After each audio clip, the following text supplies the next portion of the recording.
Pali tunnel. It happened just after 10 this morning and at one point caused a full shutdown of the Kailua-bound lanes. Jonathan Masaki has an update in First Alert Traffic. Well, thank you very much, Ashley. Right now, I want to go to a live camera. Right there, you see the traffic is flowing again. So the good update is one lane has reopened. Let's go to a map to show you exactly where that took place a little bit earlier this morning. So police, when I talked to them just about 15 minutes ago, said that one lane was now open in the Kailua-bound direction. And that's a good sign because it did really tie up traffic for miles on the town-bound lanes in the Pali highway area. Now, we know that the backup is starting now to clear up, but there is still some backlog of traffic. You're advised to probably try and use the Like on the H3 if you can, just to avoid that. But again, one lane has reopened in that specific area, so traffic is now resuming into a better flow. Let's get back to the cameras right here. You kind of see that's a stop sign right now, so you have some stop situations going right on. Let's get to the cameras in a little earlier part of Pali. You see that it kind of opens up over here as you make your way over the mountains and over the Ko'olau's looking not all that bad. So it's a bit, it was a bad situation a little bit earlier today, but it's cleared up for this noontime commute. Ashley, back to you. Thank you, Jonathan. President Trump announced today the U.S. will impose a 25% tariff on any country that buys oil or gas from Venezuela. Now, the administration says the Venezuelan government is sending gang members into the U.S. It is the basis for Trump's decision to deport some migrants without due process. Erica Brown is at the White House with the latest. The Trump administration says it's extraditing 3 Venezuelan migrants with alleged ties to the Tren de Aragua gang who were detained as part of the Alien Enemies Act. We're getting the bad ones out first, and we're taking them out. And there's some really bad ones, murderers. The administration is appealing a judge's temporary block of the president's use of the Alien Enemies Act, which allows for quick deportations without due process. We're now not even just getting the worst of the worst out. We're making sure that there's consequences for being here and committing crimes in our communities. Sunday night, the administration carried out more deportations directly to Venezuela without invoking the Wartime Act after reaching a deal with that country. During a cabinet meeting Monday, President Trump praised efforts to secure the southern border and to slash the size of the government. Our country was riddled with fat, like no country probably anywhere in the world, and we're getting rid of the fat. Homeland Security Secretary Kristi Noem announced plans to do away with the agency tasked with helping people after a natural disaster strikes. We're going to eliminate FEMA, so we've got a lot to do. The Trump administration is also appealing a court order to rehire more than 16,000 federal workers laid off during their probationary period, asking the Supreme Court to step in. Erica Brown, CBS News, the White House. Meanwhile, Defense Secretary Pete Hegseth is on his way to Oahu today. Here's video of him boarding earlier this morning. Hawaii is the first stop for him this week in his first official visit to the Indo-Pacific region. He's set to meet with civilian and military leaders before traveling to Guam, the Philippines, and Japan, where he'll participate in a ceremony commemorating the 80th anniversary of the Battle of Iwo Jima. An update on a breaking news story we brought you this morning on a 3-alarm house fire near the Liliha area. EMS tells us a man between his 60s and 70s is in critical condition after being removed from the home. Now, we're told he suffered possible smoke inhalation and was taken to the emergency room. The fire happened on Stillman Lane. The call came in around 7:20 a.m. Crews were able to extinguish the blaze in about 20 minutes. No word yet on what caused the house to go up in flames. And the death toll in an early morning fire in Manoa last week has risen to 2. HPD confirms a 66-year-old woman died from her injuries at the hospital. A man who neighbors say was her brother was found dead at the scene last Wednesday. Investigators have not yet said what started the blaze, and the identities of the victims have not yet been released. Well, multiple police investigations are underway after hundreds of kids riding e-bikes swarmed an Ewa community Saturday, leading to injuries and property damage. Witness video shows the e-bikes flooding Ke'one'ula Boulevard, popping wheelies, and taking over the road. Residents say police arrived on scene fairly quickly, but were vastly outnumbered by the mob of teens. A 29-year-old man who who hit a vehicle was treated and transported to the hospital by EMS in serious condition. HPD says at one point an officer was assisting an injured rider when a second rider damaged the officer's vehicle. The age of some of the riders on regular bikes, dark clothes, no helmet, 7, 8 years old. This was 200 kids in a gang, like a flock of wild birds. They were swarmed. In my opinion, they were intimidated.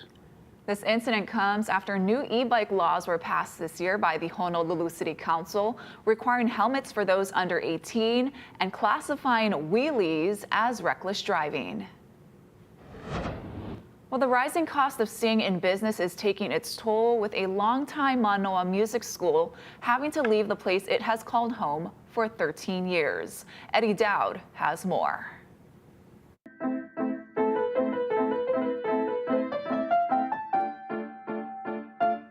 By the way she plays, you might think 8-year-old Novi Hilton has been studying piano all her life.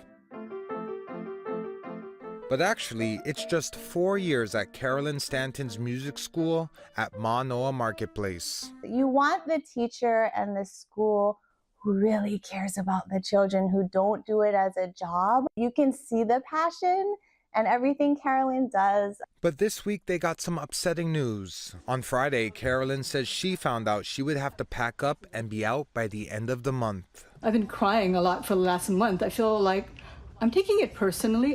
Carolyn says it started last year when landowner Alexander and Baldwin told her she would have to pay $80,000 for missing rent during the COVID-19 pandemic.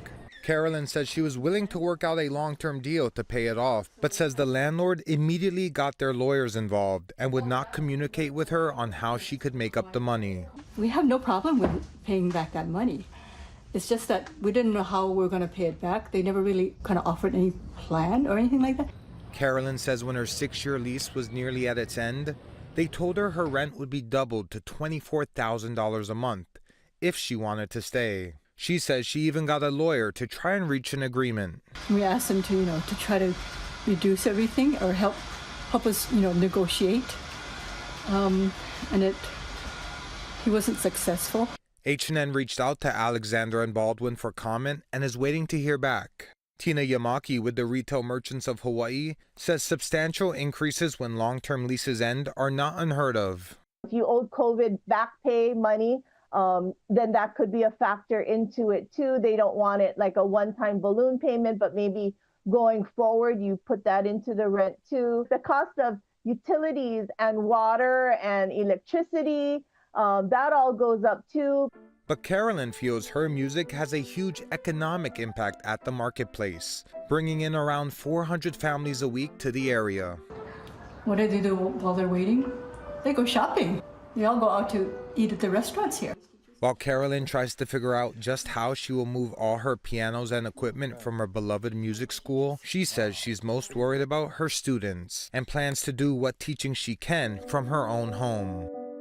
Eddie Dowd, Hawaii News Now.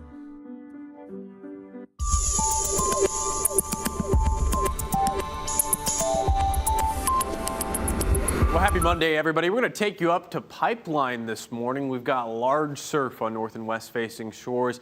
We actually have high surf warnings in effect for the north and west facing shores of Kauai, Oahu, Molokai, and the north facing shores of Maui this afternoon until 6 p.m. this evening. I want to give you a quick look at the actual map because you can see that surf is incredibly large out there. That's going to be the case until 6 p.m. this evening. Right now, we don't have a high surf warning up for Hawaii Island, but we do have a high surf advisory up for the Kona coast of Hawaii Island until 6 a.m. on Tuesday. We'll likely see these high surf warnings downgraded to high surf advisories. A quick look at our surf and shoreline forecast in terms of the numbers for this afternoon.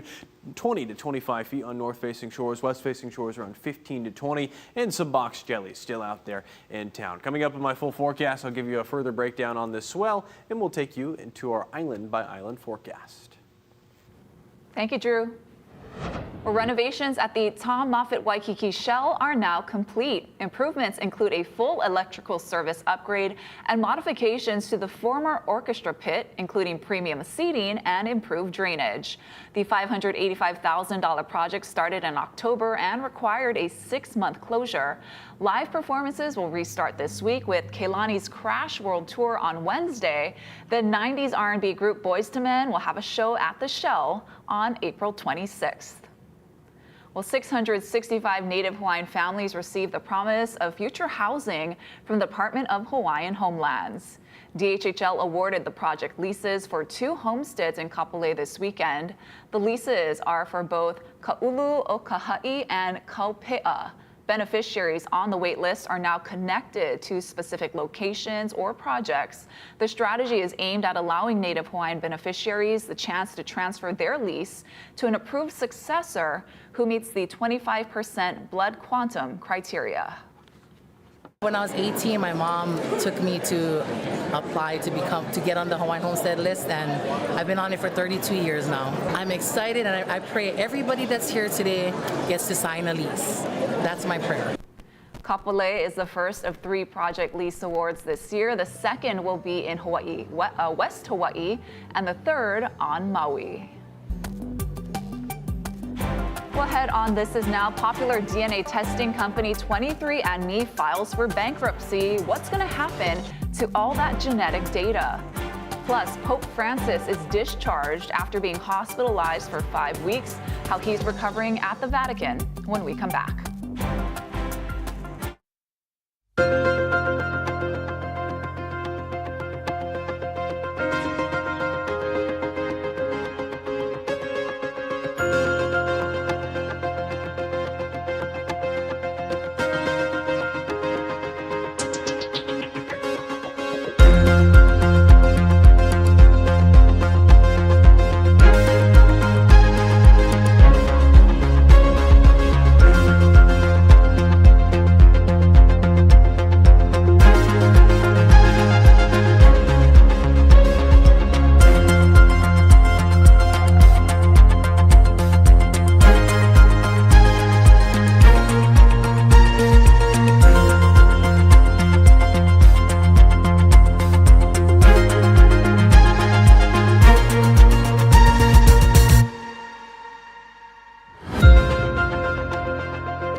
The genetic testing company 23andMe has filed for bankruptcy protection, and its CEO has resigned. Nancy Chen tells us what that means for its nearly 15 million customers nationwide.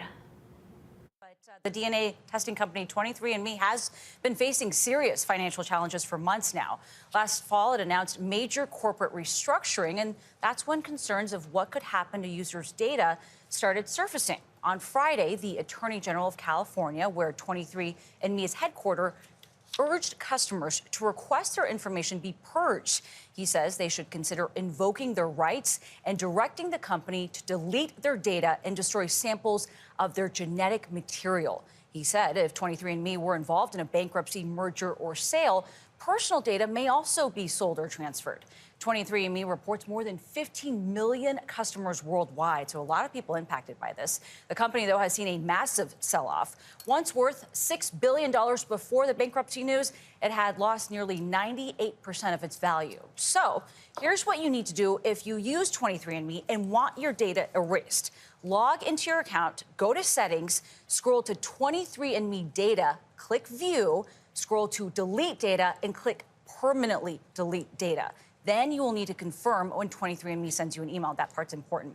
CBS News reached out to 23andMe about the Attorney General's statement. The company's spokesperson told us they remain committed to our customers' privacy and strong customer privacy protections remain in place, adding customers always have the option to delete their account at any time.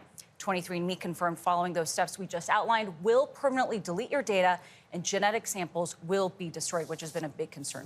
Nancy Chen, CBS News, New York. The on-again and off-again 25% tariff on Mexican products already has one industry paying the price. Businesses and consumers are stockpiling tequila amid the tariff uncertainty. Danya Backus has more. If a margarita is your drink of choice, the possibility of tariffs could be shaking up the price. As a Mexican restaurant, margaritas is very important. At La Contenta Oeste in New York, they're already preparing for the impact of a 25% tariff on goods from Mexico. I have around 90 cases of tequila. Owner and chef Luis Mora says he usually buys about 20 cases of tequila and mezcal at a time. But since January, he's ordered about a 6-month supply, and he's not alone. Exports of tequila from Mexico to the U.S. jumped 35% in January and 25% in February compared to last year. We have Mexican products here. We sell nothing but Mexican products. In Los Angeles, management at Las Perlas Bar is waiting to see if the tariff, which has been paused until April while President Trump is in talks with Mexico's president, will be implemented. If so, I mean, for us, it's going to be a straightforward thing. We either raise the prices, or we take the hit. Analysts say even if the tariffs are not imposed, the uncertainty has already cost the tequila sector money and could cause a temporary slowdown in sales of the billion-dollar industry. Danya Backus, CBS News, Los Angeles. And stick around. Coming up after the break, your first alert, full forecast, light winds and big surf. We'll talk about it all.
First Alert Weather with Drew Davis. Well, happy Monday, everybody. Our First Alert weather headlines, of course, we've got lighter winds out there, overall southeasterly flow, and some big surf in the forecast. We already talked about that, where we have high surf warnings up on north and west facing shores. But I want to go through a little bit of a refresher, showing you our surf and shoreline forecasts out there. North facing shores 20 to 25 feet, west facing shores 15 to 20. Small in town, still a few box jellies out there. East facing shores also relatively small, around 1 to 3 feet. Here's just a quick look at that swell forecast. The swell is going to be on the decline as we're going forward, moving off to our southeast going forward. Relatively small surf is expected throughout the rest of this week. Really not expecting any large swells by the time we get to around Saturday or Sunday. Your island by island forecast for Tuesday over on Kauai. We've got some spotty showers, mostly sunny conditions, more variable winds expected in the afternoon over on the Garden Isle.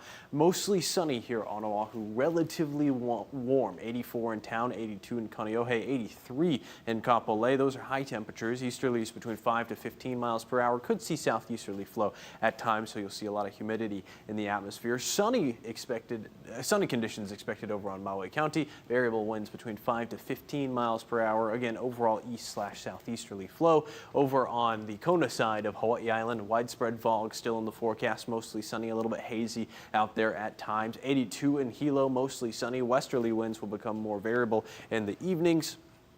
And then spotty showers and fog still expected on the northern portions of Hawaii Island. You can take a look at our winds outside right now. Overall, like I've been mentioning, easterly flow, southeasterly flow in town, 13 mile per hour southeasterlies. That's the case in Lanai City as well, around 8 miles per hour. However, more easterly over in Hilo. As we're going forward, this is the case in our First Alert windcast. You can see overall easterly and southeasterly flow throughout today and tomorrow and Wednesday as well. Zooming out, one of the reasons we could be seeing a little bit breezier southeasterly winds is because of this disturbance that's going to move off to the north of the island chain, pulling the winds up towards the disturbance. This is Tuesday around 11 p.m. A lot of activity up there to our northwest as we're going forward. Here's your First Alert 7-day forecast. Mahalo to Jock for sending in that background photo. Really beautiful out there. Monday and Tuesday, sunny skies expected, variable winds, overall lighter winds expected, but we could see each afternoon some breezier southeasterly winds, and man, it is going to be warm going forward. Our highs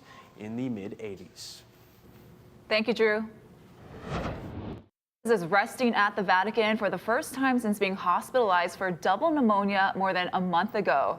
On Sunday, the 88-year-old appeared weak as he spoke from the balcony of the hospital shortly before being discharged. Chris Livesay has more from Rome. It was a long-awaited hello. What became the longest hospital stay in Francis's papacy could very well have ended in goodbye. Thank you to everyone, the Pope said with a frail voice, then found time to compliment a woman with yellow flowers. It was the first time the public had laid eyes on the Pope in the flesh in more than 5 weeks. It's a moment we didn't know if we would ever see. Absolutely, yes. We were not sure about this, in which way it will go, but it seems that God listens to the prayers of the whole church. Pope Francis may be coming out of the hospital, but he is not out of the woods. Doctors say he'll still need 2 months to recover, and he's going to have to avoid large crowds like this one. That is a big ask for the people's Pope.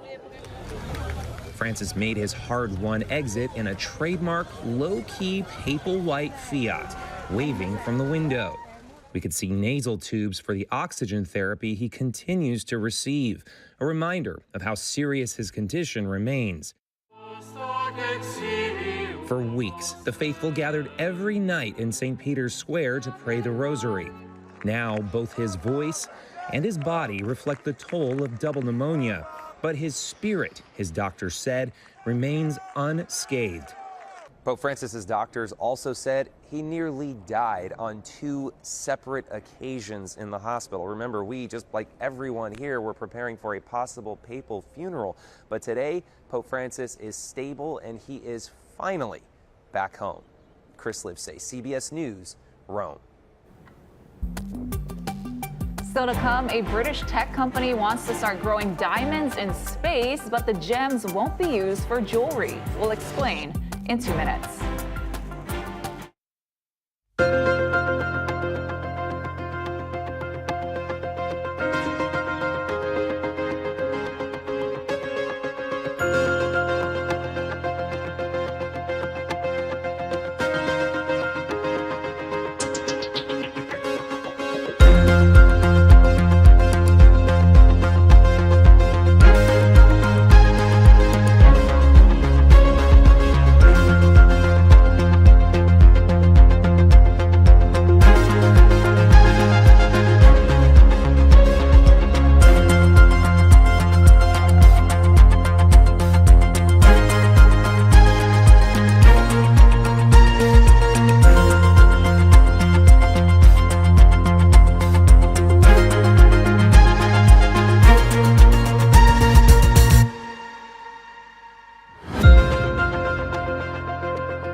Time for some good news now. Adorable footage shows a beloved porcupine at the Fort Worth Zoo in Texas giving the camera a hug recently. The footage released by the zoo shows Quilliam, one of the zoo's prehensile-tailed porcupines. The porcupine species has tails that are adapted for grasping objects and balancing on branches. He's adorable. He is. And a group of engineers say the next industrial revolution may not happen here on Earth, but rather in space. Yeah, a tech company launches a new mission to create diamonds out of this world. Tina Kraus has more. 2, 1. With space exploration reaching new heights, a British tech company wants diamonds to take their place among the stars. Space Forge is launching a mission from the U.S., hoping to develop diamonds in orbit. By growing them in a chamber that's basically a very fancy microwave. We put gases in, we turn the microwave on, and we grow a crystal of material. And that crystal that we're growing, at least to start with, is diamonds. Researchers say the space-grown gems won't be used in jewelry, but for high-tech applications such as heat conductors for electric vehicles and telecommunications. The advantage that we have is that rather than doing that on the ground, we're actually making that material in space, where the conditions with no gravity and no atmosphere are perfect for that material. Perfect, engineers say, because the diamonds will have a purity not found on Earth, where contaminants from the atmosphere can affect the process. Liftoff is set for next month, with Space Forge betting on the cosmic gems as a driving force for future technology. Tina Kraus, CBS News, London. It would be cool if they were put into jewelry. Yeah, it would be cool. I'm sure there was a market for that. Yeah, space diamond. Yeah, that's right. Sells itself. Thanks for watching, everyone. More news first at 4 right here on KHNL.